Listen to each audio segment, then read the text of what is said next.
of us in PCS, in actual fact, are in favour of opposing the criminalisation of sex work. Yes. We think that sex workers have a right to join a trade union, to come out and speak at trade union conferences, to fight for paid terms and conditions like every other worker, and even to lodge grievances up as far as employment tribunals if they've been badly treated by their employers.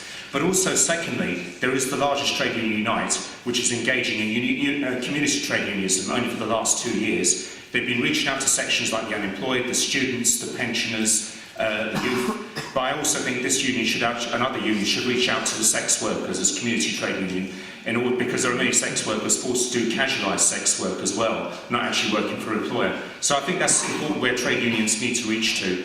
I would like to see more of you protesting outside TUC conferences as well as coming to Parliament and making sure that you have rights in the trade union movement.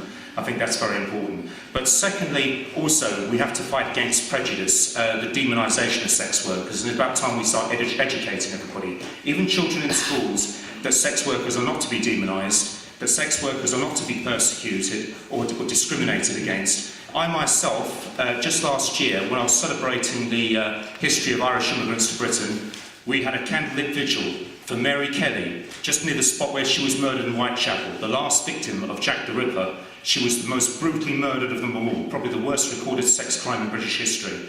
And what I'm saying is that it also tells us that this Jack the Ripper is more of a legendary killer. He gets legendary status even to this day. People want to know who he was, they couldn't care less about his victims. It's absolutely disgraceful.